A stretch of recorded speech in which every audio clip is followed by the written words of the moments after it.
Namaste everyone, Rishi Gupta here, and today I'll be talking about why is it that some people break through barriers while others stay stuck, despite having the same talents and opportunities. It's fascinating how often we look at successful people and think we know why they made it. Hard work, sure. Talent, of course, it helps. What makes the real difference is something most people overlook. In this video, I'm going to share a personal journey that took me from rock bottom during the pandemic to rebuilding my career in the automotive industry and a new venture in marketing. And through that story, you'll discover the surprising factor that separates those who reach their potential from those who don't. When people find this content valuable, just hitting that like button signals to YouTube that this is worth sharing with others who might be struggling with similar challenges. And I've noticed something interesting that subscribers to my channel shared these videos with certain friends and colleagues who came to their minds. That kind of organic sharing helped those ideas reach people who need them the most. So let's get back to it. Have you ever wondered why some people thrive during the same challenges that crush others? What if I told you that success has very little to do with talent, connections, or even hard work? I'm going to reveal 3 shocking truths about success that nobody talks about. By the end, you have discovered the real reason why 95% of people never reach their full potential. This isn't theory. This is something I have experienced myself. I have discovered this the hard way through job loss, divorce, and starting from scratch. And what I found changed everything. March 2020, the day the lockdown was announced. I remember it vividly because everything fell apart all at once. That morning, I got into a car accident on my way to a job that was brand new. I finally arrived at work. I was shaken, but I was determined. I had no idea that the position that I had fought for so hard would disappear within weeks. The company that I was working for had to let me go because I had started after the cutoff date for the furlough program that the government has announced. Just like that, I was unemployed during the worst job market in decades. When I turned to my then wife for support, her response cut even deeper than the job loss. She looked at me in my eyes and said she did not have my back. Not financially, not emotionally, nothing. Soon after, divorce papers arrived. In one brutal sweep, I lost my income, my marriage, and what felt like my identity. I found myself on benefits, something I had never even imagined would happen to me. Have you ever had that moment when you wonder if you would ever bounce back? That's where I was, rock bottom. But what happened next revealed something that completely changed my understanding of success. Before I share what that revelation was, I want you to know that if you are feeling stuck right now in your career or trying to balance work with family life, you are not alone. I work with professional parents just like you. I've opened up a few spots for a free 30-minute call where we can discuss creating more time for what actually matters to you in your life. See better paths for health, wealth, and relationships, for improving those aspects. The link is in the description. Getting back to those revelations. The first shocking truth. Most people are comfortable with the wrong kind of discomfort. Think about it. We tolerate soul-crushing commutes, toxic work environments, endless stress without questioning it much. Question it a bit perhaps, but we put up with it. We normalize these daily pains.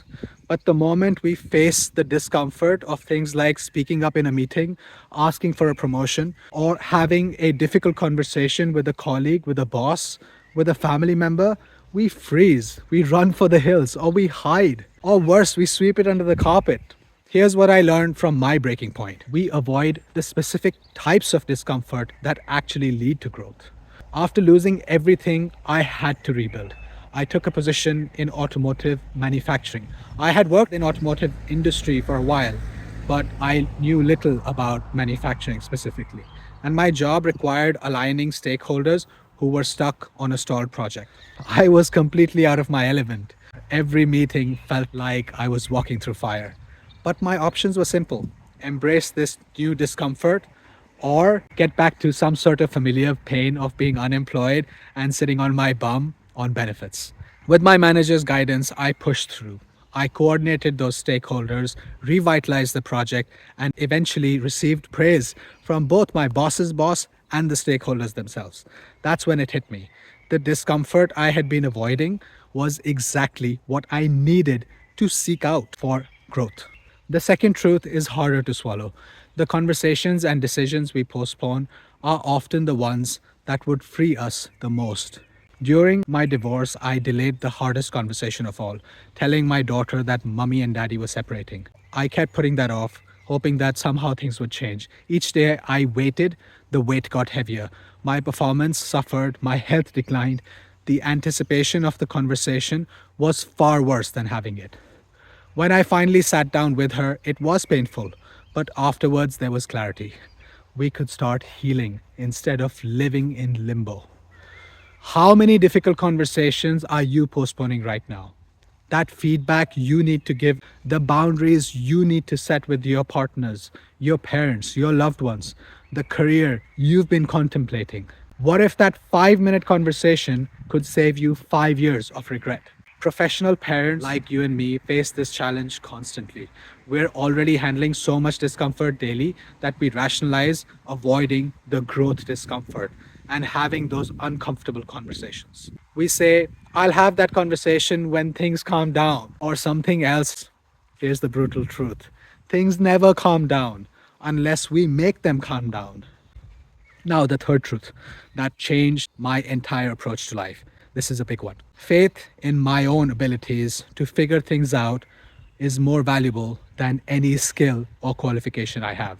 Your beliefs and faith in knowing that you can find a way is what matters the most. After rebuilding my career in automotive engineering, I was faced with another crossroads, an opportunity in building a marketing business. I chose sustainable energy because that's something I'm passionate about. The environment is so important, especially for my daughter, who's 8 years old, and my children's children to have a future. Bear in mind, this is an industry that I have little to virtually no experience, but I'm determined to make it work, and I will.